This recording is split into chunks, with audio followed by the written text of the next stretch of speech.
집사님, 권사님 사진을 찍냐 생각하실지 모르겠습니다. 우리 모경숙 집사님 제가 잘 알거든요. 그래서 목 집사님 기억하려고 제가 사진 한 장 찍었습니다. 집에 가서 우리 집사람 보여드리려고요. 저는 김창주 목사라고 하고요. 제가 지금은 서울에서 목회를 합니다. 서울에서 목회하는데 2016년 봄까지 제가 아프리카에 있었습니다. 아프리카에서 선교사로 횟수로 10년인데 만 9년 조금 지나도록 아프리카에서 사역을 하다가 그렇게 돌아왔습니다. 그래서 오늘 여러분들 MTC 교육에 저에게 선교에 대해서 말씀을 나눌 수 있는 기회를 지난번에도 주셨고 이번에도 주셔서 너무나 감사합니다. 특별히 오늘 이런 평일 저녁에 이렇게 함께 모여서 선교를 준비하고 세계 선교를 위해서 복음을 위해서 애쓰시는 여러분들을 보니까 너무너무 마음이 든든하고 제가 행복합니다. 그리고 제가 여러분들께 꼭 드리고 싶은 말씀은요, 여러분 정말 좋은 교회에서 신앙생활을 하신다. 여러분 인생의 좋은 교회를 만나는 게 얼마나 소중한지 모릅니다. 우리 지금 제일 중간에 앉아있는 우리 여학생은 중고등학생이지요? 초등학생이에요. 미안합니다. 내가 너무 나이를 많이 들게. 수아예요. 내가 아는 우리 친구 목사님 딸 이름이 수아인데, 수아 몇 학년이에요? 5학년이에요. 멋있습니다. 학교 갔다 와서 지금 이렇게 MTC 교육에 왔나 보죠? 제일 어린 나이입니까? 아니면 더 어린 동생이 있습니까? 아니 여기에 저 뒤에 같은 5학년입니다. 예, 5학년 친구들 또 동생들, 여러분 이렇게 부모님과 함께 장로님과 함께 목사님과 함께 이렇게 주일학교 학생들이 선교를 위해서 같이 찬양하고 기도하고 준비하는 것, 아무 교회나 주어지는 축복이 아닙니다. 여러분 우리 성광교회 함께 신앙생활하는 것, 이렇게 좋은 교회 우리가 일원이라고 하는 것, 정말 다시 한번 하나님께 감사드려야 될 그런 일이라고 생각합니다. 제가 왜 여기 와서 이런 강의를 하는가? 오늘 제가 선교 강의 제목은 하나님의 선교와 우리의 책무라, 그렇게 이름 붙였습니다. 여러분 책무라고 하는 뜻이 무슨 뜻일까요? 책무는 두 단어가 하나의 단어로 결합된 것입니다. 여러분 아시겠죠? 책임과 의무. 예. 하나님의 선교와 우리의 책무, 우리의 책임과 의무. 여기 오늘 제가 드리고자 하는 말씀의 내용이 다 담겨져 있습니다. 우리 MTC 선교를 위한 교육이기 때문에 하나님의 선교에 대해서도 우리가 조금 이해를 해야 되겠고, 우리 책무를 느끼시기 때문에 다 이 자리에 오신 분들이라고 그렇게 믿습니다. 저는 제가 저의 이야기로부터 조금 시작을 하면요, 저는 아버지가 목사셨습니다. 아버지도 우리 한국기독교 장로교회 속한 목사로 지금은 이제 하늘나라 가셨습니다만은 아버지가 목사였고, 어릴 때부터 저는 목사가 되라고 부모님들로부터 그런 기도를 받고 자랐습니다. 저희 어머니 아버지 결혼하실 때 그 두 분이 다 돌아가실 때까지 일기를 쓰셨습니다. 저희 어머니는 초등학교 선생님이셨는데요, 어머니 일기를 쓰셨는데 옛날 일기를 제가, 어머니 처녀 시절 일기를 제가 보게 됐습니다. 창고 안에 괴짝 속에 들어있는 일기를 봤는데 그 일기를 보다가 어머니가 쓰신 것 중에 나는 결혼하면, 처녀가 쓴 일기입니다. 처자가, 결혼도 안 한 젊은 처녀가, 나는 결혼하면 아들을 낳으면 그 아들을 내가 하나님께 바치겠다. 내가 그런 일기를 쓰신 걸 봤어요. 그래서 제가 아이고 이 처자가 감독하다. 어떻게 결혼도 안 하고 아들 놓을지도 모르면서 어떻게 첫 아들을 하나님께 바치겠다. 그게 섭니다. 그래서 제가 태어나는 날짜 일기장을 찾아서 봤습니다. 아버지 일기도 보고 어머니 일기도 하는데, 아버지 일기에 하나님께서 첫 아들을 주셨다. 나는 이 아들을 하나님께 바치겠다. 저는 운명적으로 그냥 목사가 되도록 그렇게 어릴 때부터 그런 이야기를 듣고, 저희 집안에는 증조 할아버지가 계셨는데 증조 할아버지가 처음 기독교 신앙을 받아들이신 분입니다. 그러면 여러분들 생각하시죠? 목사의 아버지, 할아버지, 증조 할아버지니까 초대교회 한국 선교사들로부터 복음을 받아들인 집안이겠구나 생각이 그렇지는 않더라고요. 저희 증조 할아버지가 나이가 많이 드셔서, 아마 연세가 드셔서, 그때 이제 저기 경북 영덕이라고 하는 지역이 바닷가입니다. 거기에서 사셨으니까 안동에 선교부가 있었고 거기에서 미국 북장로교 선교사들이 전도할 때 복음을 들으셨고, 증조 할아버지가 복음을 듣고 너무 좋으셔서 고조 할머니를 전도하셨대요. 고조 할머니가 아마 돌아가시기 전에 복음을 접하고 그렇게 돌아가셨나 보죠. 근데 증조 할아버지 기억은 제가 분명합니다. 제가 5살 때 할아버지가 돌아가셨고, 제가 증손주이기 때문에 제가 증조 할아버지 영정사진을 들고 할아버지 장례식 하는 대구 동부교회, 거기 여러분 우리 여기는 군산지역이지만은 그 교회, 지금 합동측 교회입니다. 그 교회에서 제가 장례식에 참여했던 기억이 지금도 나는데, 증조 할아버지 제가 어릴 때 5살도 되기 전에 손주에게 목사 될 손주라고, 증조 할아버지 장로님이셨습니다. 저한테는 목사가 되라고 그렇게 말을 듣고 자라는 것이 제 어린 시절이었고, 그래서 저는 목사가 되는 게 제 운명이고 제 길이고 그 길밖에는 다른 길이 없다 그렇게 생각했고, 초등학교 때부터 여기 연세 드신 우리 50대 이후에 집사님, 권사님, 장로님들은 초등학교 다닐 때 생활기록부, 가정생활기록부를 이렇게 학년이 바뀔 때마다 적는데 거기에 난이 있습니다. 자기가 가고 싶은 대학, 자기가 하고 싶은 직업, 부모님이 이 자녀에게 보내고 싶은 대학, 자녀에게 원하는 직업. 저는 거기에 늘 한국신학대학이었고 부모님도 한국신학대학. 저는 그때 우리 한국에는 한국신학대학밖에 없는 줄 알았습니다. 나중에 보니까 총신도 있고 장신도 있고 감신도 있는데 전혀 아무것도 모르고 그렇게 자랐어요. 그리고 원하는 직업 목사, 부모님도 목사. 그렇게 초등학교 1학년 때부터 고등학교 3학년 때까지 한 번도 바뀌지 않고 그렇게 소위 제 지금 표현으로는 어릴 때부터 철저하게 쇠뇌되어 가지고 목사의 길을 지금까지 걸어가는 그런 사람입니다. 1973년 우리나라에 빌리 그레이엄 목사님이 오셔서 엑스포 73이라고 하는 여의도에서 큰 집회를 했는데, 그때 빌리 그레이엄이라고 하는 목사님을 처음 알게 됐습니다. 너무 멋있더라고요.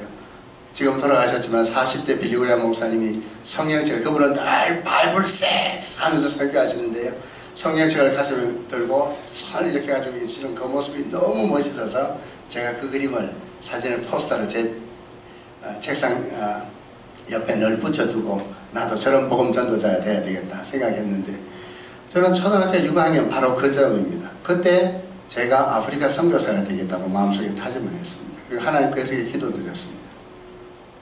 하나님, 내가 목사가 될 사람인데 나도 목사가 되고 나면, 그때 아프리카라고 하는 나라는 알았겠죠. 아프리카라는 나라는 들어봐서 대륙이니까 알겠지만 어느 나라라고 생각해 본 적은 없습니다.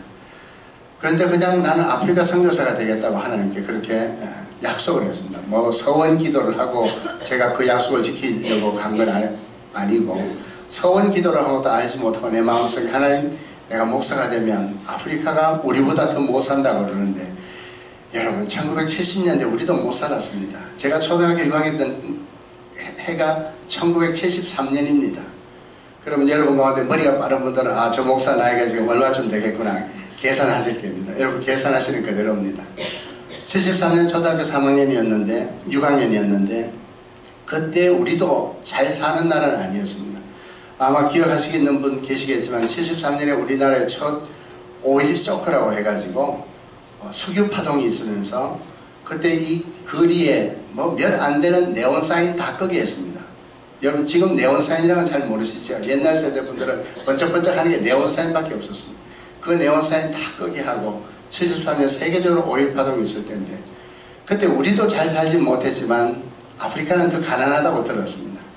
제가 그렇게 결심하고 그런 인포메이션, 소위 정보를 알게 된 이유는 아마 제가 알버트 슈바이츠의 위인전을 읽었기 때문입니다. 그때 우리 고전읽기 독서를 그렇게 강조했었습니다. 그래서 그 점에 알버트 슈바이츠의 내가 위인전을 읽으면서 굉장히 많은 감동을 받고, 람바르네에서 그 의료 사업을 하면서, 알버트 슈바이츠도 목사의 아들이거든요. 여러분 아신 대로 목사지 않습니까? 의사이지 않습니까? 그런 음악가이지 않습니까? 유명한 오르가니스트지 않습니까? 그가 가지고 있는 학위와 전문직은 너무나 화려하고 아름다운데, 많은데, 그분이 그 아프리카 밀림의 성자라고 불렸던, 제가 그 책을 읽으면서 굉장히 많은 감동을 받고 막 가슴이 찌했던 것 같습니다. 그래서 나도 하나님, 나도 목사가 될 사람인데 목사가 되면 아프리카에 가서 나도 섬기고 싶습니다. 그게 제 꿈이었습니다. 그때 초등학교 6학년 13살 때 하나님께 약속하고 서원한 그 꿈을 저는 이루기 위해서 신학을 했고 신학대학에 와서 공부를 하고 공부하는 동안에도 저는 한 번도 내가 목사 그리고 선교지에 가서 일해야 되겠다는 것을 내가 양보하거나 포기하거나 타협했던 적이 없습니다. 제 마음속에 간직하고 있었는데 1980년대 우리 한국의 정치적인 상황이 참 복잡하고 어려웠습니다. 여러분 아시는 대로 전두환 대통령, 박정희 대통령이 시해당하고 그 다음 전두환 대통령, 우리 대학교 때 전두환 대통령 반대 데모 많이 했습니다. 우리는 싫다고. 그때 우리 한국의 문제가 너무너무 산적한 문제들이 많았는데 제가 해외 선교가 제 꿈이라고 하는 이야기를 신학대학 1학년 때 우리 선배, 그때는 신학생, 지금은 목사님이신 분하고 한번 의견을 나누었던 적이 있습니다. 제가 대통 혼났습니다. 정신없는 놈이라고. 우리 한국이 지금 이렇게 어렵고 할 일이 많은데 어디 뭐 해외 돌아다니면서 무슨 선교한다고? 여러분 신학교 때, 대학교 때 1, 2년, 2, 3년 선배 대단히 무섭지 않습니까? 지금도 제가 그 목사님 기억하고 목사님 앞에 가면 겁이 납니다. 근데 그 목사님 지금은 아마 선교에 대해서 많이 열리셨을 거예요. 신학교 1학년인데 3학년 선배 목사님이 얼마나 그냥 정신없는 놈이라고 막 혼을 내는데요. 그때부터 제가 마음속에 입을 탁 다물었습니다. 아, 선교에 대한 이야기는 지금 해서 본전을 못 찾는구나. 선교 얘기는 지금 할 때가 아니다. 그렇지만 그때도 마음속에 선교를 포기하지는 않았습니다. 대학교 1학년 때 공부 열심히 했습니다. 최선을 다해서 대학원을 마치고 대학원 논문을 제가 세계 선교신학에 관한 선교학으로 제가 석사하기로 했습니다. 그때 왜 제가 선교신학 1985년 제가 대학원 논문을 썼는데 여러분 대학원 논문을 쓴 그 당시에 85년만 해도 우리나라의 선교신학, 선교학이라고 하는 선교라고 하는 이런 단기 선교팀이 꾸려지기 전에 상상도 할 수 없었을 때입니다. 여러분 우리 한국이 이렇게 많이 급격하게 발전한 거 기억하시죠? 여러분 해외여행이 자율화된 게 언제입니까? 해외여행이 자율화된 게 언제입니까? 초등학생들이 해외에 지금 나간다고 하는 건 저희가 어릴 때는 상상을 못할 일이었습니다. 1986년이죠 아마. 우리 85년, 86년 아시안게임, 88년 올림픽을 하면서 우리가 세계화되기 시작했고 세계 여행, 해외여행 자율화라고 하는 말이 생겼습니다. 그전에는 우리가 보통 해외 나가면 단수 여권이라 해서 여권 한 번밖에 쓸 수 없는, 한 번 쓰고 나면 그냥 다 이제 펑츄에이션에 찍어버리고 못 쓰게 하는 그런 여권이었습니다. 복수 여권이라고 말이 있었습니다. 지금 여러분 가지고 계시는 여권들은 당연히 다 복수 여권이죠. 근데 그때는 단수 여권, 복수 여권. 학생들에게는 절대 복수 여권을 주지 않습니다. 특별히 남자들에게는 군대를 갔다 오지 않으면 그런 시절이었습니다. 어쨌든 저는 그렇게 해서 제가 선교학을 공부했고 저는 군대의 군목으로 전역을 했습니다. 군목으로 봉사할 수 있었고 군목으로 마치고 나서 이제 결혼을 하고 목사가 되었으니까 해외에서 공부할 수 있는 기회가 있어서 공부하고 그때도 저는 한 번도 제가 선교사가 되겠다 하는 꿈을 버린 적이 없습니다. 1996년 미국에서 공부를 마치고 한국에 돌아왔는데 96년이니까 벌써 22년 전입니다. 그때 서울에 있는 우리 목집사님 그곳에서 처음 만났는데 예담교회라고 하는 교회에서 제가 부목사였습니다. 담임 목사님이 계시고 제가 그 교회 부목사를 하는 동안에도 저는 꿈이 해외 선교였습니다. 그때 그 예담교회 담임 목사님이 미국에 있는 공부를 이제 거의 마쳐가는 저에게 오셔서 김 목사 이제 졸업을 하면 어디 가서 목회하기를 원하느냐고 그러시면서 서울에 와서 목회하라고 그렇게 권하시는데 제가 목사님 저는 아프리카로 가렵니다. 제가 어릴 때부터 꿈이었습니다. 저는 군목이었죠. 이미 목사가 됐습니다. 한국에서 목회도 했고 이제 내가 공부할 만큼 했으니까 어릴 때 소원대로 아프리카로 가려고 그렇게 생각하고 부모님과도 그렇게 의논하고 있었어요. 부모님은 당연히 제 꿈을 아시죠. 제가 그런 꿈을 가지고 있었다는 것을. 그런데 그 전에 부모님께 한번 편지를 드렸는데 아버지가 마지막 저에게 하시는 말씀이 내가 이제 한 교회 23년 섬기다가 은퇴하려고 한다. 내가 은퇴하면 아들이 와서 한국에서 목회의 대를 이으면 좋겠다. 저보고 아버지 교회 맡은 세습하라는 말씀은 아니고요. 아버지가 섬기시던 교회는 지방에 있는 150명, 170명 나오는 그런 교회에서 한평생 목회하셨습니다. 그냥 한국에 와서 어디서든지 목회의 대를 큰아들이 이어갔으면 좋겠다 하는 게 아버지 꿈이시더라고요. 그때 저한테 아들이 둘이었습니다. 아들이 그때 1살, 3살 되는 아들이 둘이 있었는데 내가 아들들을 데리고 아프리카를 가면 큰아들이 손주들을 못 보시지 않습니까? 아버지 마음속에는 내가 은퇴하면 손주들 보고 싶을 때 좀 보고 싶기도 하고, 네가 이제 손주를 낳아줘서 참 좋은데 어떻게 아프리카를 간단 말이냐. 아버지 마음이 용납이 되시지 않았던 겁니다. 그래서 내가 은퇴할 테니까 네가 와서 목회의 대를 이어라. 제가 그 편지를 받고 너무 마음이 아프고 속이 상하고 내 길이 그냥 이렇게 좌절되는 것 같아서 그때까지 공부하는데 부모님이 다 도와주셨거든요. 부모님 말씀은 거의 갈 수는 없었습니다. 제가 그 편지를 받고 한참 동안 고민을 하면서 마음속에 다짐했습니다. 좋습니다. 아버지 어머니 살아계시는 동안에 내가 한국 가서 큰아들로서 아버지 곁에서 내가 효도하겠습니다. 아버지 어머니 돌아가시면 그때 아버지 65세, 66세 자원 은퇴하시고 어머니 환갑이 막 되시면서 어머니도 교직에서 은퇴하실 때였습니다. 지금 생각하면 죄송한 표현이지만 있는 그대로 저는 부모님 돌아가실 때까지는 내가 한국에 있겠다. 부모님 빨리 돌아가시면 내가 아프리카 가려고 하는 그런 마음은 아니었습니다. 근데 지금 이제 어머니 아버지 다 세상 떠나시고 나니까 그때 그런 생각한 것조차도 죄송하고 마음이 아픈데 그때는 그런 마음이었습니다. 예, 아버지 어머니 계시는 동안에 내가 한국에 있고 그 이후에 나는 한국에서 아프리카로 가겠습니다. 이런 마음을 가지고 돌아온 것이 1996년이었고 그래서 저를 초청해 주신 불러주시는 목사님 교회에서 부목사로 그렇게 사역을 했습니다. 5년 동안 사역 부목사로 있는 동안에 아버지 어머니 건강하시고요. 아무런 일이 없어졌습니다. 그런데 저는 아프리카로 또 가고 싶은데 갈 수가 없었습니다. 담임 목사님이 은퇴하시면서 후임 목사님을 찾는데 후임 목사님 이것저것에 찾다가 저에게 교회가 담임 목사가 되어 달라고 그렇게 교회가 결정하겠다고 하죠. 제가 그때 담임 목사님께 목사님 저는 아프리카로 가려고 합니다. 어머니 아버지 건강하시니까 이제는 한 5년 있었으니까 지금 가지 않으면 갈 수가 없겠더라고요. 그렇게 말씀드리고 저는 아닙니다. 부목사를 하다가 그 교회 담임 목사 되는 게 참 굉장히 어려웠습니다. 그리고 쉽지가 않고 저는 그 교회를 담임할 자격도 없고 능력도 되지 않고 그래서 그 자리를 피하고 싶었습니다. 그리고 진실된 마음이 솔직한 마음이 13살 소년 때부터 이제 40대가 될 마흔이 될 나이에 제가 39에 그 교회 담임 목사가 됐는데 39이 될 때까지 26년 동안 간절히 기도했던 그런 기회를 주셨는데 그런 마음이었습니다.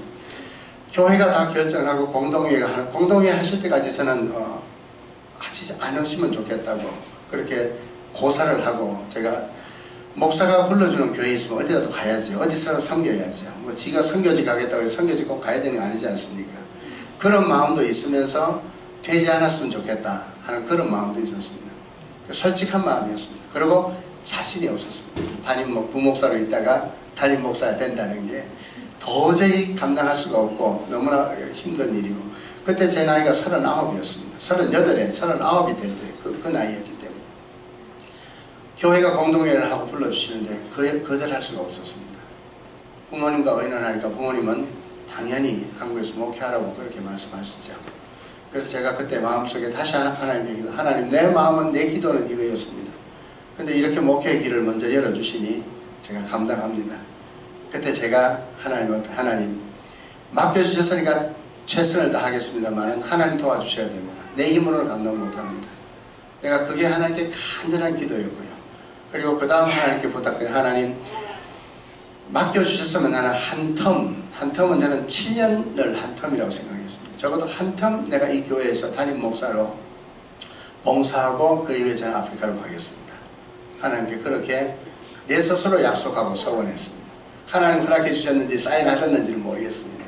그렇게 말씀드리고 하나님 내가 이 교회를 맡았다가 1, 2년 지나서 교인들이 아유 목사님 능력이 없다고 싫다고 나가라고 그러면 나도 이게 뭡니까? 교인들도 또 어떻게 되겠습니까? 하나님 1, 2년 사이에 쫓겨나지도 않고 교인들도 그런 마음 가지지 않도록 해주셔야 됩니다. 간절하게 기도하면서 제가 그 교회에서 7년 사역했습니다. 부목사로 5년 담임 목사 7년 하고 나서 제가 그 교회 사임하고 아프리카로 갔습니다.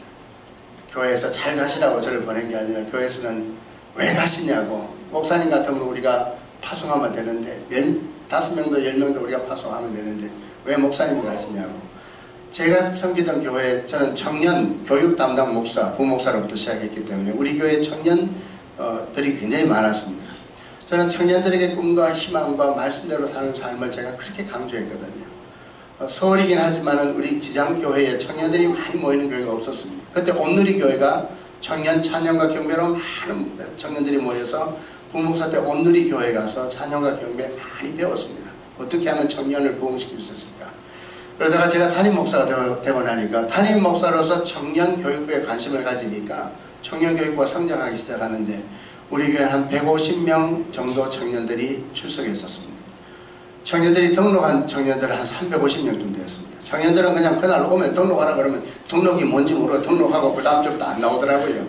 등록은 그냥 잘하는데 안 나오는 청년들이 그렇게 많아서 관리하기가 정 어려웠습니다. 청년 담당 목사님 따로 한 분 계셨습니다. 그래서 청년들이 한 150명 정말 희망사고 좋았습니다. 제가 그 청년들에게 말로만이 아니라 정말 하나님을 위해서 헌신하고 봉사하고 결단할 수 있는 그런 모습을 보여주고 목사가 몸으로 실천하지 않으면 말로만 해서는 감동이 되지 않더라고요. 그 이후에 그 예담교회에서는 청년들 가운데 해외 봉사, 해외 선교에 나간 청년들이 굉장히 많습니다. 지금도 그런 도전을 받고 그렇게 살아가고 있습니다. 그렇게 해서 저는 아프리카의 마다가스카르라고 하는 곳에 가서 9년 사역을 하고 그렇게 돌아왔습니다. 돌아온 이유는 여러 가지로 설명할 수 있겠지만 저는 한국교회가 지금 이렇게 어려워지는 이런 현실이 너무나 안타까워서 어떻게든지 다시 한번 우리 한국교회를 부흥시키고 한국교회를 다시 건강하게 만들지 않으면 여러분 해외 선교 우리 교회가 건강하지 않으면요 친정이 건강하자면 시집에 가서도 대접을 못 받습니다. 할 일이 없습니다. 그래서 제가 우리 한국교회를 다시 한번 건강하게 해야 된다 하는 그런 마음으로 돌아왔는데 오늘 우리 이런 성광교회에서 이런 마음을 가지고 이런 믿음으로 신앙생활 하시는 모습 너무 도전이 되고 좋습니다. 나는 이런 운동이 이런 믿음이 정말 영혼의 불길처럼 다시 한번 일어나야 된다. 저는 간절히 바랍니다. 우리 한국교회 하나님께서 많은 축복을 해주셨습니다. 여러분 국내에 계신 것보다 해외에 아프리카에 가서 보시면요 정말 하나님 어쩌려고 이렇게 우리 한국교회를 축복해 주시고 우리 한국민족을 이렇게 축복해 주셨습니까? 우리 기적의 민족입니다. 여러분 그걸 느끼실 겁니다. 선교지에 가시면 여러분 그런 일들을 말로만 아니라 삶으로 실천하시는 우리 초등학생들 보니까 너무너무 희망적입니다. 여러분들은 나보다 더 어린 시절에 선교에 대한 꿈을 지금 꾸고 있는 그런 청소년들이기 때문에 하나님께서 여러분들을 통해서 또 이 교회를 통해서 어떤 역사를 이루어 가실지 참 기대됩니다. 제가 여러분들께 하나 여쭙겠습니다. 여러분 하나님의 선교라고 하는 단어를 들어보셨죠? 똑똑한 교육을 많이 받으신 하나님의 선교 무슨 뜻입니까? 우리 쉽게 제가 학문적인 말씀드리려고 하는 하나님의 선교. 하나님의 선교에 하나님의 선교라고 이야기할 때 선교의 주체가 누굽니까? 누구십니까? 크게 대답해 주십시오. 하나님이십니다. 여러분 다 아시는데요. 어떻게 해서 하나님의 선교의 주체십니까? 우리는 그동안 하나님께서 예수 그리스도를 통해서 우리에게 지상명령을 주셨습니다. 마태복음 28장 지상명령이 어디 나옵니까? 마태복음 28장 19절 이하에 지상명령을 주셨죠. 땅끝까지 이르러 제자로 삼고 세례를 베풀고 제자로 삼으라고 하시는 지상명령. 우리는 그 지상명령을 받은 사람들이기 때문에 우리 교회, 우리 크리스찬들은 복음을 전하는 것, 우리가 복음을 전해야 된다고 그렇게 이해하고 생각했었습니다. 맞는 이야기죠. 틀린 이야기 아닙니다. 우리가 그런 선교에 대한 불붙는 자각과 열심을 가지고 세상 땅끝까지 이르러 복음의 증인이 되려고 노력했습니다. 그런데 지금 우리는 선교에 대한 개념이 바뀌어졌습니다. 그때는 우리가 교회가 선교를 한다고 생각했는데 선교의 패러다임이 바뀌면서 선교의 주체가 교회가 사람이 아니라 누구라고요? 하나님이시라고. 여러분 우리가 지금 선교를 공부하고 준비하는 이 선교의 주체는 여러분 우리 성광교회가 아니라 하나님이십니다. 하나님께서 모든 일들을 주관하시고 하나님께서 우리를 통해서 당신의 계획을 이루시고 인간 구원의 사역을 이루고 가신다. 이게 아주 유명한 휘체돔이라고 하는 선교 신학자를 통해서 선교는 우리가 하는 것이 아니라 선교의 주체, 선교의 주인은 누구시라고요? 하나님이시다. 하나님께서 이 일을 이루어 가시고 우리는 오늘 그 하나님의 부르심의 도구로 그렇게 쓰이는 사람들이다. 여러분 최초의 선교사는 누구일까요? 최초의 선교사는 누구실까요? 예수님? 최초의 선교사, 목사님 그 질문이 틀렸습니다. 어디에 최초의 선교사는 말입니까? 여러분, 우리나라의 첫 선교사는 누구라고 그럽니까? 우리나라의 첫 선교자가 누굽니까? 여러분, 누구라고 배우셨습니까? 우리 이제 여기 선교신학을 공부하셨기 때문에 조금 지식도 아셔야 됩니다. 우리나라의 첫 번째 선교자 누굽니까? 개신교 선교자. 우리 뭐 가톨릭 순교자들도 있죠. 기독교라고 하면 가톨릭과 개신교를 다 포함하는데, 개신교 첫 번째 순교자 누구? 여러분 오늘 기억하십시오. 로버트 저메인 토마스라고 하는 목사님 들어보셨죠? 토마스 목사님 알고 있었는데 하시는 인상들이 많습니다. 토마스 목사입니다. 여러분, 토마스 목사님 영국 사람이거든요. 영국 사람인데 1866년에 우리 한반도에서 죽었습니다. 어디서 죽었을까요? 여러분, 토마스 목사님 처음 들어보셨어요? 우리가 군산에 있는 교회들은 군산 앞바다에서 세상을 떠난 선교사 누구지요? 군산 앞바다의 선교사 누가 익사하신 분이 있습니다. 아펜셀라지요. 아펜셀라는 잘 아시네요. 아펜셀라는 우리나라 첫 번째 감리교 선교사입니다. 여러분 조금 한번 들어보십시오. 우리나라의 첫 번째 순교자를 우리는 토마스 목사님이라. 그 토마스 목사님 이 풀네임은 로버트 저메인 토마스입니다. 영국 웨일즈 출신입니다.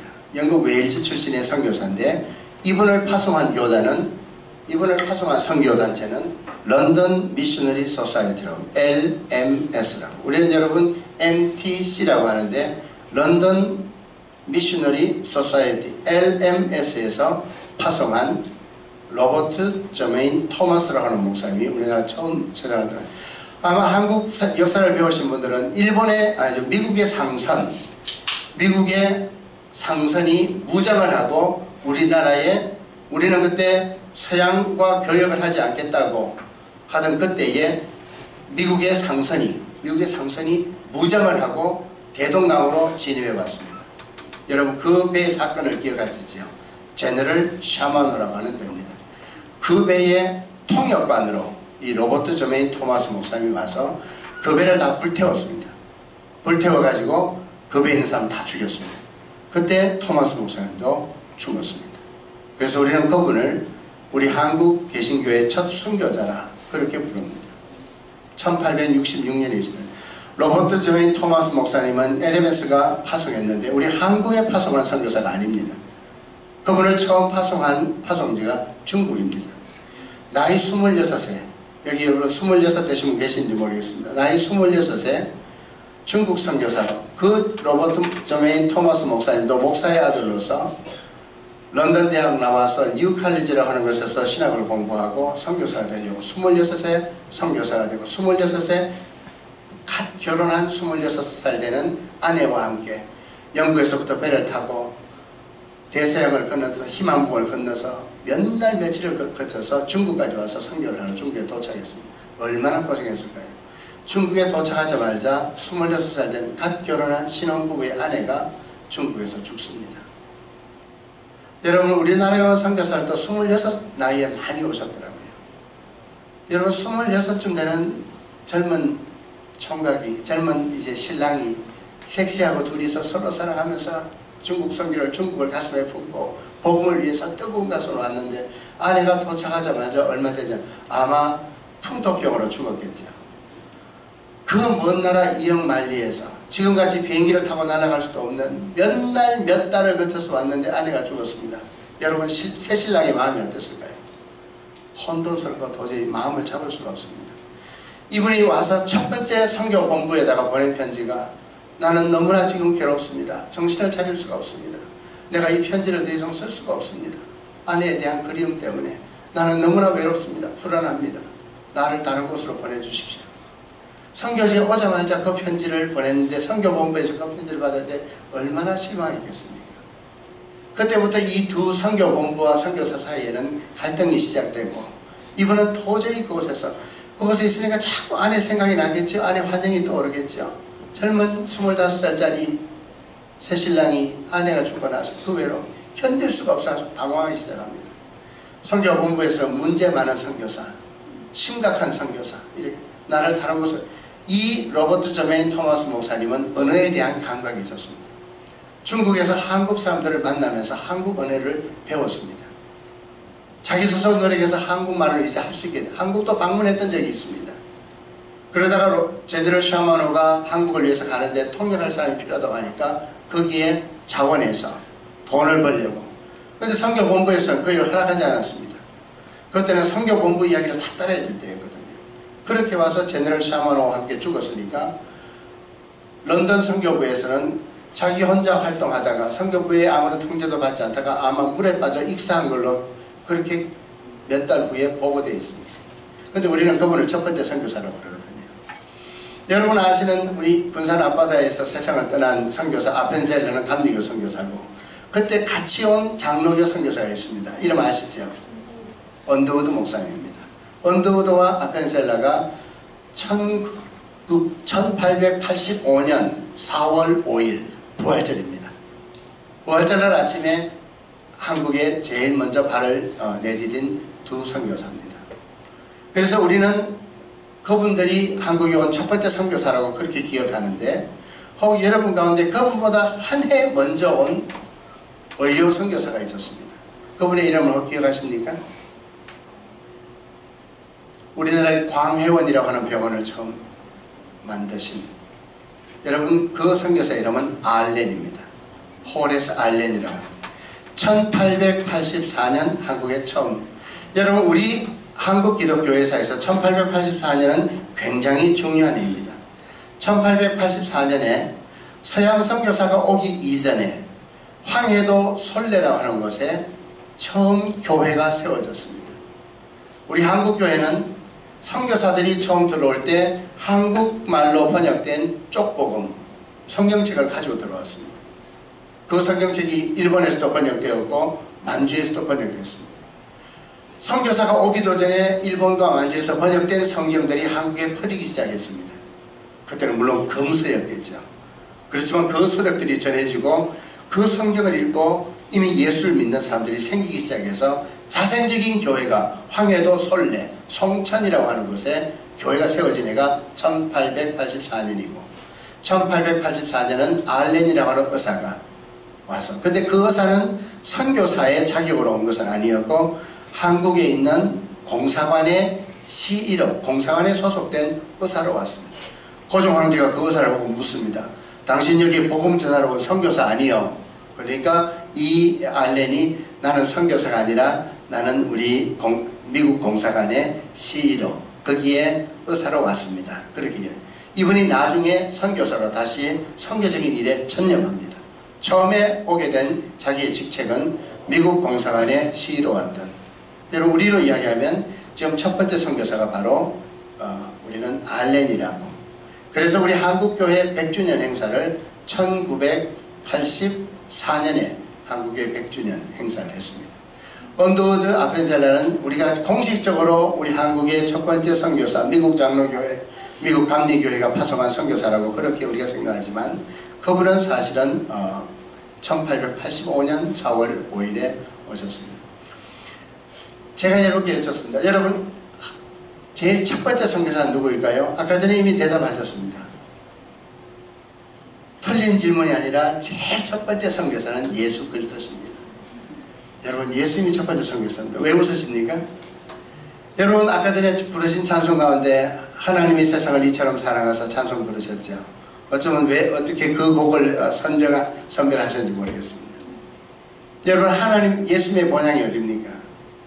예수님은 하나님과 동등 본체 되시지만은 자기를 낮추어 인간의 몸을 입고 이 세상에 오셔서 죽기까지 복종하시고 십자가에 달려 죽으시고, 여러분 우리 성경 말씀이죠.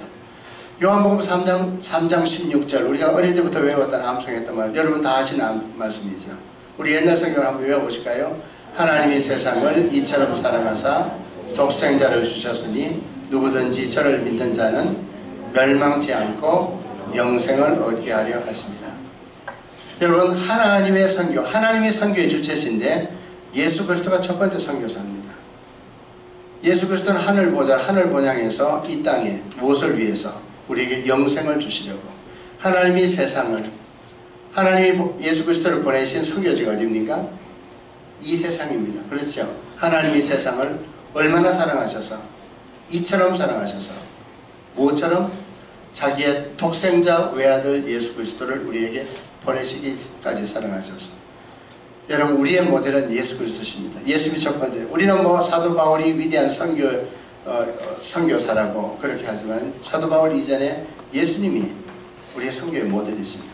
하나님의 보냄을 받은 선교사시다. 여러분, 이거 기억하시길 바랍니다.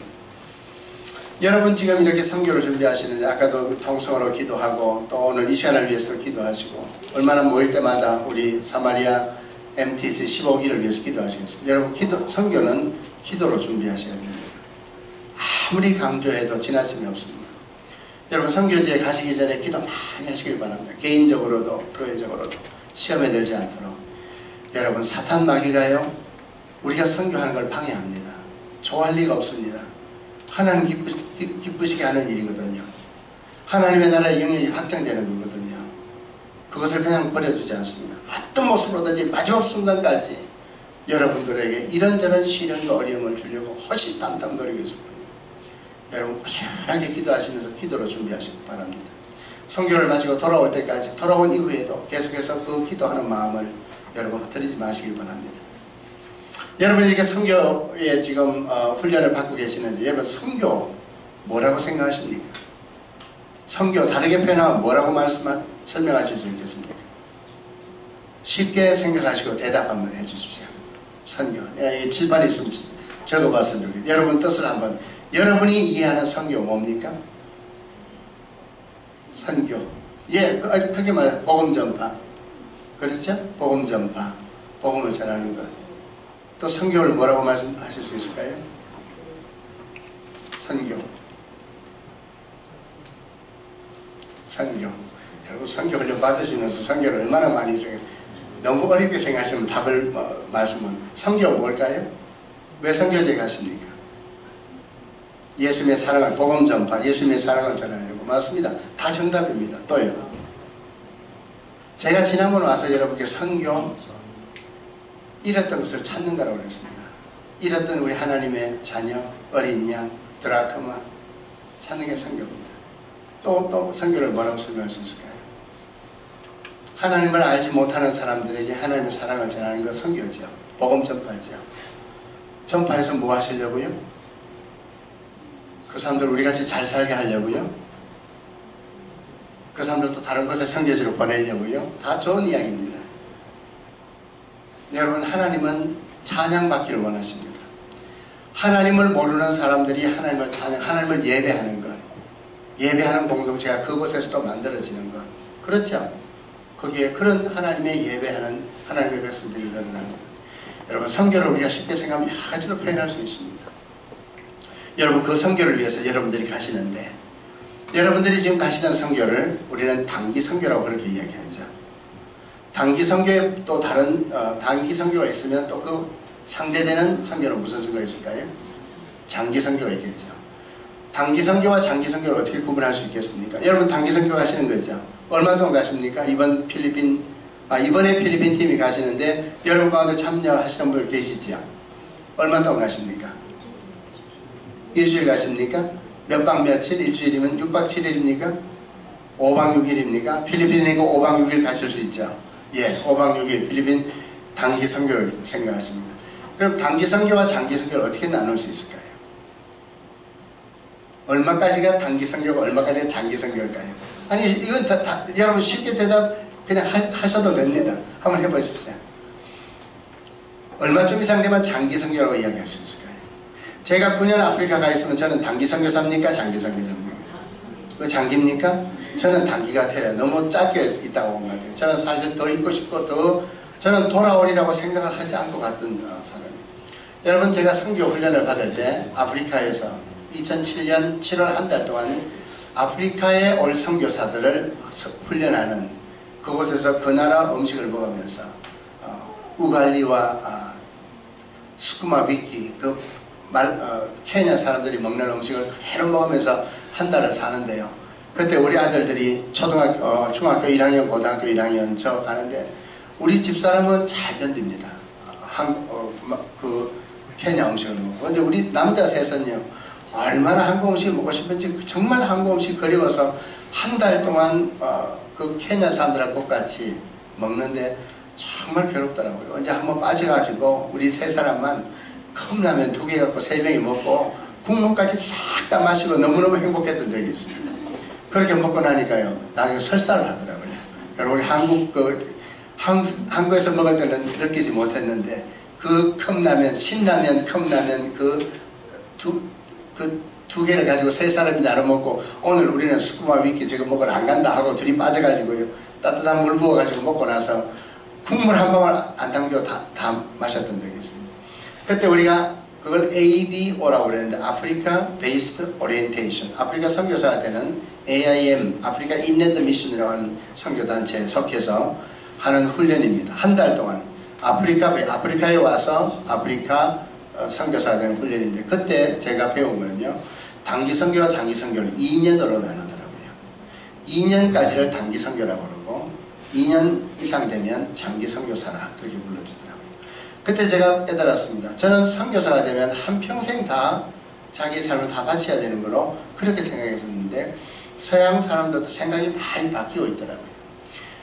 처음부터 나는 목숨을 바치겠습니다 하고 가는 사람보다 처음에는 한 2년 가서 또 2년 더 연장해서 4년, 그 다음 또 4년, 이렇게 연장해서 4년, 8년, 12년, 16년, 20년, 24년, 40년 선교제에 있는 그런 선교사들이 있더라고요. 4년 단위로 다시 한번 갱신하게 하고 다시 한번 선교에 대한 그런 서원과 확신을 다짐받고 4년마다 한 번씩 안식년을 주더라고요. 여러분, 우리 성경에 나오는 안식년을 얼마에 한 번씩 가지게 됩니까? 7년마다죠. 6년 일하고 7년째 안식년 1년을 쉬는 게 성경의 원리입니다. 그래서 49년 7번 77이 40번 하고 50년째를 희년이라고 그러지 않습니까? 선교지에서 보니까 4년마다 선교 안식년을 1년씩 주더라고요. 여러분, 그럼 왜 성경적이지 않고 4년 이렇게 또 짧은 기간에 그럼 선교사는 안식년이 굉장히 자주 오겠네요? 그렇더라고요. 그게 지금 미국 장로교회, AIM이라고 하는 선교단체, SIM이라고 하는 선교단체들이 다 그렇게 적용을 하더라고요. 제가 그것에서 경험하면서 왜 4년마다 한 번씩인가? 2년, 2년, 4년 이렇게 제가 말씀드린 것처럼 여러분, 선교지에 있으니까 그렇게 힘든 것들이 많습니다.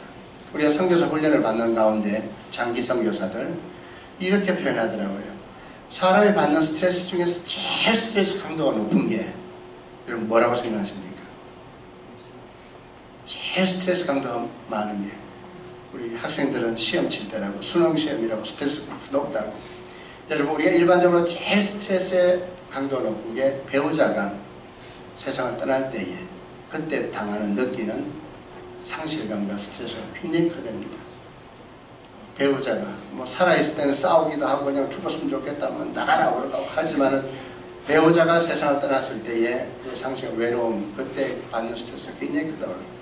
그래서 우리 권사님들, 연선신 어른들 목회하다 보면요, 한 2년 동안 정신을 못 차리시더라고요.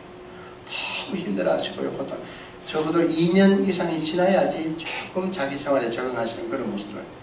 선교지에 가게 되면 배우자가 세상을 떠나는 것보다 스트레스 강도가 훨씬 더 높다고 합니다.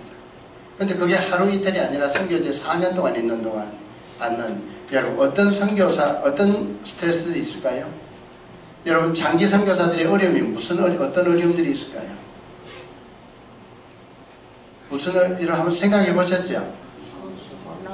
언어도 어렵습니다. 예, 언어 어렵습니다. 죽었다 깨도 언어 어렵더라고요. 또요? 음식. 예, 여러분, 제가 말씀드렸지만 한국 음식이 얼마나 독특하고 그 양념이나 그 스파이스 강한지 우리 한국 음식에 대한 향수를 버릴 수, 남자들이 더 어렵더라고요. 가서 제일 먹고 싶은 게 무슨 족발, 순대 뭐 이런 거. 여러분, 꼭 그런 음식들 더 먹고 싶어요. 사람마다 다르겠지만. 또 어떤 게 있어요? 향수? 고향에 대한 그리움, 외로움, 풍토병, 이런 풍토병에 대한. 여러분, 필리핀 가실 때는 특별한 무슨 예방접종을 하셔야 됩니까? 아프리카에 지난번 우간다 가시려고 하다가 지금 지난번 못 가셨다는 말, 에볼라 있죠? 풍토병. 저는요, 황열병 예방주사를 늘 맞았습니다. 황열병이라고 들어보셨죠? 아마 필리핀에는 안 맞으셔도 될 겁니다. 황열병 예방주사는 아무 데서나 못 맞습니다. 국립의료라고 몇 군데 가서 미리 예약하고 맞아야 됩니다.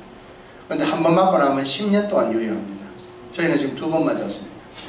아프리카에 가기 위해서 말라리아에 대한 약도 먹고, 말라리아 약은 많은 사이드 이펙트가 있습니다. 간이 안 좋아지고 얼굴이 검어지고 무슨 뭐가 좋아지지 않는 그런 간에 굉장히 손상이 많이 가는, 근데 그 약을 먹고 한 번 먹는 게 아니라 말라리아는 계속해서 먹어야 됩니다. 말라리아는 한 번 걸리고 나면 평생 동안 그 균이 안에 내재해 있기 때문에 몸이 약해지면 다시 나타납니다. 그런데 약을 먹으면 감기보다 빨리 낫습니다. 약을 안 먹으면 죽습니다. 그게 말라리아입니다. 아프리카 선교지에 가기 전에 우리 한국에서 전혀 안 맞던 또 예방주사를 맞았습니다. 뭐지요? 쇠붙이 같은 데 찔리면 파상풍을 맞았습니다. 파상풍 주사를 맞는데 파상풍 주사, 황열병 주사를 맞으러 가면서 내가 아프리카 선교사로 가는구나 하는 이런 느낌을 가지게 되었습니다. 여러분, 안전에 대한, 풍토병에 대한 위험뿐만 아니라 치안에 대한 위험도 굉장히 많습니다. 치안에 대한 두려움이 굉장히 많습니다. 제가 선교지에 있다가 지금 돌아와서 이렇게 생각하면 9년 동안 아무런 사고 없었던 것 정말 하나님께 감사한 일이다. 강도 만나지 않은 건 정말 감사한 일이다. 서양 선교사들 2달 단기 선교 왔다가 가방 째이고 도둑 맞고 여권 도둑 맞아서 어려움 당하고 하는 일들이 비일비재하게 일어납니다. 그런데 우리는 그냥 그 거리를 그렇게 걸어 다녀도 한 번도 그런 일, 여러분 늘 불안합니다. 지금 우리 저녁에 이렇게 모였죠. 저희와 저희 집사람 9년 동안 있으면서 오후에 일 마치고 돌아오면 집에서 나가지 않습니다. 저녁에 전혀 없습니다. 항상 집안에 있습니다. 밤에 나갈 수가 없습니다. 한번 저희도 갔다가 오다가 타이어가 펑크가 났는데, 펑크 난 정도가 아니라 완전히 그냥 타이어가 그냥 완전히 이만큼 찢어졌습니다. 할 수 없이 찌 하고 섰죠. 섰더니만 거기에 그거 도와주려고 서 있는, 이렇게 쇠를 들고 있는 사람이 있습니다. 저만 서 있는 게 아니라 몇 대가 차가 그냥 가다가 다 그렇게 찢어져서 서니까 우리가 안전했죠. 만약에 혼자 섰든지 여자 혼자 운전했든지 하면 그 사람이, 검은 사람이 무엇 하려고 거기에 그런 쇠붙이를, 이만한 쇠붙이를 도로 중간에 몇 개를 놔뒀는지 모를 일입니다. 좋게 이야기하면 우리가 그렇게 고장나서 서면 타이어 가는 거 도와주고 돈 좀 받으려고, 나쁘게 이야기하면 얼마든지 해코지할 수 있는 그런 일들이 다시는 저녁에 안 나갑니다. 그날도 한국에서 오신 손님이 있어서 할 수 없이 대접하고 저녁에 돌아다가 그런 일들이 비일비재합니다. 아프리카에서 제일 위험한 2 도시는 나이로비와 요하네스버그입니다. 나이로비와 요하네스버그입니다. 제일 큰 2 도시입니다. 제일 발달한 두 나라입니다. 여러분, 선교지에 얼마나 많은 위험의 요소도 있는지, 그래서 선교사들은 4년에 한 번씩 안식년을 주더라고요. 그리고 다시 한번 4년에 한 번씩 다시 한번 그 선교에 대한 확신과 소원과 장기 선교를 이어가는 그런 모습을 보게 됩니다. 여러분, 이런 어려움들이 선교지에 수없이 많다고 하는 것. 여러분들이 가시는 선교지 필리핀이지만, 여러분 필리핀도 많은 어려움이 있고, 많은 우리 선교사들이 모이면 별의별 이야기, 기가 막힌 이야기, 불안한 이야기들을 수없이 많이 듣습니다. 제가 여러분들에게 지금 다 옮겨드릴 수 없을 만큼 힘든 이야기들이 많습니다. 제가 하나만 여러분께 전해드릴까요? 아프리카 우리 선교지에서 훈련받을 때 길은 하나입니다. 길 앞에 지금 야간에 어디 선교지에 왔다가 부시에서 운전해갖고 오는데, 비포장도로 오는데 여기 아파 넘어져서 지금 쓰러져서 피를 흘리는 사람이 길 옆에 길을 가로막고 있습니다. 여러분 어떻게 하시겠습니까? 우리가 ABO를 공부할 때 배웠더니 여러분 어떻게 하시겠습니까? 내가 지금 비포장도로에 캄캄한 곳 없는데 헤드라이트를 보니까 앞에 사람이 하나 피를 흘리고, 여러분 선한 사마리아인의 비유가 생각나시죠? 여러분 어떻게 하셔야 되겠습니까? 당장 내려와서 그 사람을 도와야죠. 그러면 우리가 죽습니다. 그 사람이 그렇게 누워있고 그 사람을 눕혀놓은 것은 우리로 하여금 서고 내리게 하기 위해서입니다. 우리가 내리는 순간 거기에서 팡다라고 하는, 아프리카 사람들이 나무를 잔디를 자르는 이렇게 큰 굽은 칼이 있습니다. 그 사람 낫으로 안 자르고 이런 걸 자르거든요. 팡다를 든 사람들이 와서 나를 위협하고 차를 빼들고 내 돈을 다 빼들고, 아니면 나를 죽이고, 내 아내와 둘이 있으면 나를 죽이고 아내를 데리고 가면, 여러분 어떻게 하겠습니까? 그러기 위해서 거기에 그 사람이 누워있으면 어떻게 하겠습니까? 예? 신고해요? 전화 하나도 안 통합니다. 연결이 될 수가 없습니다. 경찰이 올라가면 10시간 경찰이 안 옵니다. 선교사 집에 고아원에 경찰이 강도가 들어와서 신고를 하면요, 신고를 하면 경찰이 안 옵니다. 불안해서 숨어서 다시 20분 30분 지나면 아직도 안 갔냐고 경찰이 그렇게 대답합니다. 경찰이 안 옵니다. 총기를 들고 있습니다. 여러분, 그런 일들이 선교지에서 겪은 이야기들을 우리가 듣게 되는 그런 일들이 비일비재하게 일어나는 것이 바로 선교지라고 합니다. 여러분, 그런 고통스러운 곳에 가셔서 장기 선교사로 사역하시는 분들이 수없이 많고, 여러분 그런 이야기들을 선교사님들이 다 하시지 못하고 하지 않으시죠. 여러분, 장기 선교사들이 겪는 그런 어려움들 여러분들이 이렇게 감지하시고 이해하실 수 있어야 됩니다. 여러분, 단기 선교라고 하는 표현을 우리가 많이 씁니다. 단기 선교, 여러분과 하시는 저도 단기 선교라고 말씀드렸죠. 단기 선교 맞습니까? 단기 선교라는 표현 한번 여러분 생각해 보신 적 있나요? 저는 제가 선교지에 있었던 사람, 지금 이제 목회를 하고, 저도 목회할 때 우리 청년들 몽골로, 인도로, 방글라데시로 많이 보냈습니다. 보낼 때 단기 선교사, 너희들은 선교사들이다 하고 그렇게 사명감을 주어서 그래요. 선교사의 사명감을 가지고 하는 건 맞습니다. 그렇게 하셔야 됩니다. 그런데 저는 단기 선교라고 하는 표현을 조금 바꿔야 되지 않을까 싶은 그런 마음도 가집니다. 단기 선교지 방문이죠. 그렇죠? 선교지 방문이죠.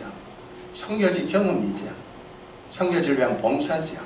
우리가 그런 표현이 있다면 한국 교회만큼 선교에 열정적인 교회도 없습니다. 서양 선교사들도, 서양 교회들도 많은 선교사를 보냈지만은 우리같이 이렇게 단기 선교지를 많이 간 나라가 없습니다. 세계에 이런 민족이 없습니다. 네, 그런 점에서 긍정적인 모습으로 우리 한국교회 대단한 교회입니다. 이렇게 될 수 있는 것은 우리 한국이 이만큼 잘 살게 되었기 때문에, 우리한테 이런 선교지 열정이 있기 때문에. 여러분, 사실 우리가 하는 것은 단기 선교사지만은 단기 선교지를 우리가 방문하고 경험하고 조금 지원하고, 또 그 속에는 해외에 대한 경험도 갖게 되고 우리의 믿음도 다시 한번 되돌아보는 그런 계기를 삼기 위함이다. 여러분, 내가 단기 선교라고 너무 이렇게 재지 마십시오. 뭐 폼 재고 단기 선교 나 갔다 왔다고. 사실 짧은 기간 하나님 허락해 주셔서 정말 하나님의 은혜로 선교지를 방문할 수 있었고 내가 많은 걸 배울 수 있었습니다 하는 이런 마음으로 가시게 되기를 바랍니다. 단기 선교, 그런 자세가 필요합니다. 여러분, 가셔서 하시는 일들은요, 선교사들을 돕는 일입니다. 여러분들이 단기 선교를 가시면 장기 선교사들을 돕는, 그분들의 도움이 되는 게 여러분의 프라이어리티 넘버 원이 돼야 됩니다. 여러분 가셔서 보시면서요, 장기 선교사들은 너무 참 그냥 현지 사람들을 대하는데 너무 그냥 일상적으로 대하고 우리 같은 그런 애틋한 마음이 없더라, 이렇게 보이실 수 있습니다. 그래서 여러분들 마음속에 하나님만 주머니에 가진 게 있으면 다 주고 오고 싶어서 다 주고 왔다고. 여러분, 주시는데도요 조심하셔야 됩니다. 여러분들은 여러분들의 마음이 감동을 받으셔서 막 다 주고 싶지만은 다 주고 오면 그 다음 부담은 누가 지십니까? 다 장기 선교사님들이 지십니다. 여러분 가셔서 이 사람 저 사람 어려운 사람들 보면 5불 10불 우리 주는 거 어렵지 않습니다. 그렇죠? US 달러 5불 10불 주는 거 어렵지 않죠? 5만원 5천원 만원 주실 수 있죠. 얼마든지 만원짜리 몇 명에게도 주고 싶은 사람들이 있으시죠. 여러분, 그렇게 주고 나면요, 그 다음에 그곳에 계시는 장기 선교사님한테는 얼마나 많은 부담이 가는지 모릅니다.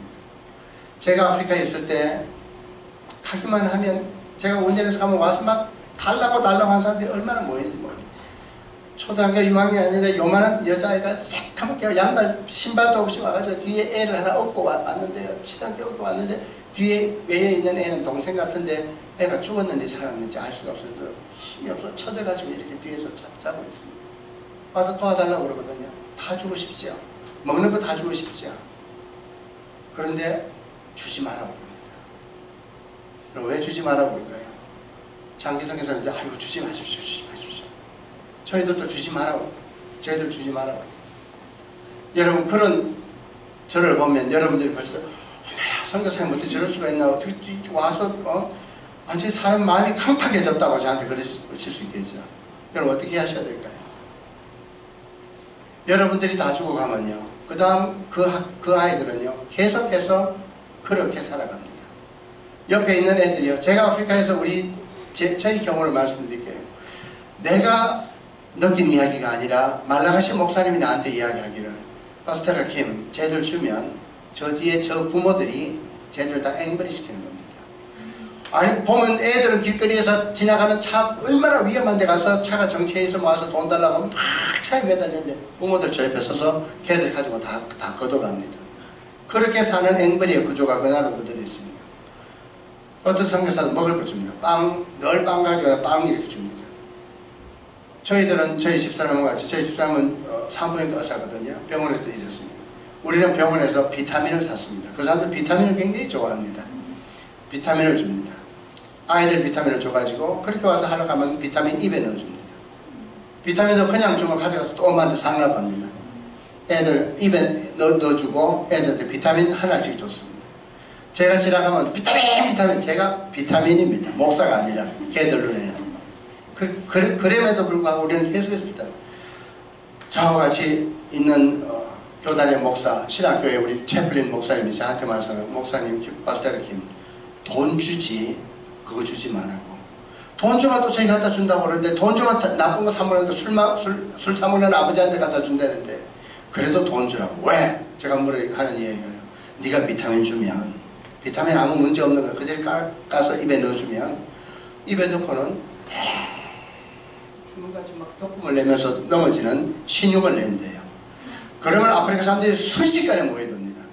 제가 차 타고 갈 때도 비타민을 주지만 길가에 가면서 또 동양 하나들 있어 비타민 주거든요. 어른들에게 비타민 주거든요.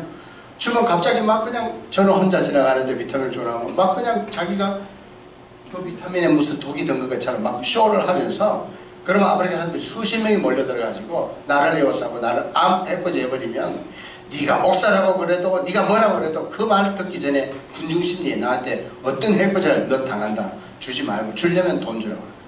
돈 주면 그렇게 된다는데, 그래 맞다. 그럼에도 불구하고 너 자신을 보호하려면 비타민 주지 말라고. 저희는 10년 동안 사역하는 동안 비타민 주면서 그렇게 막 그냥 쇼를 하는 사람은 한 번도 본 적이 없습니다. 그런 일이 있답니다. 여러분, 저희는 정말 도와준다고 하는 게 얼마나 힘든 일인지, 여러분 한 번 와서 이렇게 주고 가시면 되지만은 그 이후에 되는 많은 일들을 여러분, 그 장기 선교사님, 여러분들 마음속에 우리가 가서 단기 사역하는 그 목적은 장기 선교사님들이 그곳에서 더 잘 사역하시기 위해서 우리가 도와드리고 지원하고 지지해드리기 위해서 가는 것이다 하는 이런 자세로 가시기를 바랍니다. 여러분, 저는 단기 선교 목사님, 그러면 우리가 단기 선교 하는 것보다 내가 가는 그 비행기 항공료 30만원 50만원 그거 내가 드리면 더 귀하게 쓰시지 않겠습니까? 그렇게 말씀하고 선교지 안 오시려고 하는 분들이 계시더라고요. 여러분 마음속에도 그런 갈등이 있으시죠? 내가 가는 것보다 더 드리면 더 귀하게 우물을 하나 파는 데 하실 수 있지 않을까? 내가 뭐 갔다 오는 거 무슨, 나는 해외여행도 많이 다녀왔는데, 여러분 저는 그럼에도 불구하고 여러분 다녀오시라고 권하고 싶습니다. 다녀오시라고 그렇게 권합니다. 여러분 다녀오십시오. 가시면요, 여러분 30만원 선교헌금 드리는 것보다 더 큰 은혜를 여러분들이 체험하시고, 여러분들이 더 큰 감동을 받고, 여러분들의 믿음 생활에 다시 한번 불일 듯이 일어나고, 여러분들의 자녀들도 정말 우리가 받은 은혜와 그 축복이 얼마나 큰지 말로 표현할 수 없는 그런 많은 유익이 선교지 방문, 단기 선교, 해외 봉사, 선교 봉사를 통해서 여러분들이 누리시게 될 겁니다. 여러분 이번에 가시는 일도 그런 일들이 되시기를 간절히 바라고요. 제가 여러분께 또 말씀드리고 싶은 것 하나만 더 말씀드리고 마치도록 하겠습니다. 제가 오늘 더 긴 시간 여러분하고 뵙고 싶지만 또 그 다음 제가 올라가야 되는 일들이 있어서, 여러분 한비아 씨라고 하는 분 아시죠? 한비아 씨는 요즘은 지금 뭐 하시는지 모르겠습니다. 우리 젊은 여성들이 제일 모델로 삼고 싶은 그런 분인데, 한때는 저기 월드비전의 해외 봉사 팀장으로, 긴급 구호 팀장으로 봉사하셨고, 미국에 가서 다시 그 전공 분야에 공부도 하셨고 책도 많이 써졌죠. 제가 예담교에 있을 때 한비아 씨가 우리 교회에 오셔서 여성대학에서 강의를 하시면서 정말 그분이 하시는 말씀이 힘이 있고 자기 경험들을 나누는데 얼마나 많은 도전이 있는지 모릅니다. 그분이 우리 교회에서 와서도 말씀하셨고, 그분이 가톨릭 신자입니다. 가톨릭 주보에도 그 책이 나왔고, 여러분 아마 그분이 쓰신 책 가운데서도 이런 내용을 읽으셨어요. 저는 지금도 잊을 수 없는 그분의 한 간증. 케냐에 있는 소말리아 난민촌을 방문했습니다. 소말리아 난민촌을 갔는데 난민들이 쭉 서서 그날 의료 진료를 하는 날인데 의료 선교사 의사 한 명이었어요. 케냐 의사가 와서 거기서 자원봉사한다더라고요.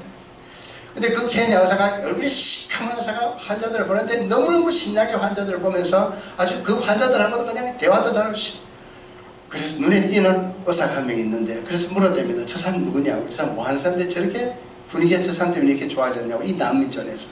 그러니까 그 소개해주는 저분은 케냐의 의사입니다. 안과 의사인데 케냐에서 대단히 유명한 의사입니다. 저 사람한테 국회의원이 진료를 받으려고 해도 몇 달을 기다려야 되는 그렇게 이름나는 의사고 저분 진료받기가 그렇게 어려운 분인데 저분은 한 달에 한 번씩 꼭 이 소말리아 난민촌에 와서 자원봉사를 합니다. 자원봉사한다는 이 캠프 분위기가 달라집니다. 저렇게 신나게 여러 사람들과 함께 사람들에게 용기를 주면서 저렇게 봉사하는 사람입니다. 이 한비아 씨가 그 얘기를 듣고 이제 그분에게 다가갑니다. 다가가서 어깨를 툭 치면서 얘기합니다. 당신은 대단히 유명한 의사고 당신을 만나려고 얼마나 많은 사람들이 예약을 기다리고 있다고 하는데 왜 여기 와서 이렇게 시간을 낭비합니까? 그렇게 물어대요. 이 사람이 한비아 씨를 쳐다보면서 시커먼 얼굴에 하얀 이를 떨려고 이렇게 묻더랍니다.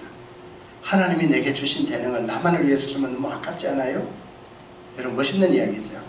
하나님이 내게 주신 재능을 나만을 위해서 돈을 버는 일에만 쓰면 너무 아깝지 않아요? 여러분 그 다음 말이 더 기가 막힙니다. 나는 이 일을 하는 동안 내 가슴이 뜨거워지는 것을 느낀답니다. 여러분 돈 버는 일 신나겠죠? 깨끗한 병원에서 환자 보는 일 좋겠죠? 근데 내가 여기서 이 일을 하는 동안 내 가슴이 뜨거워지는 것을 느끼는데 내가 어떻게 일을 그만두겠습니까?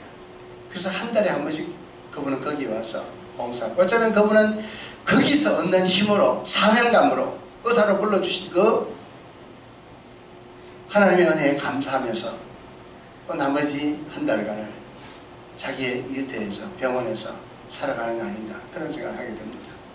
제가 아는 미국 의사 가운데요 장로님 한 분이 계십니다. 그 장로님은 미국에서 우리 한국에서 일찍 의과대학을 마치고 미국에 가서 병원에 교수로 계시는데 그 병원에서 살아가면서 1년에 미국 의사로서 15일간 휴가를 쓸 수 있답니다. 그리고 1년을 지나면서 휴일들이 있지 않습니까? 뭐 땡스기빙 같이 긴 휴일도 있고 하루 이틀 휴일들을 다 모으면 1년 휴가를 한꺼번에 다 모으면 한 달을 쉴 수 있게 됩니다. 근데 이분은 1년에 한 달씩 꼭 케냐에 와서 아프리카 케냐에 있는 키자베 병원이라는 곳에 와서 한 달 봉사하십니다.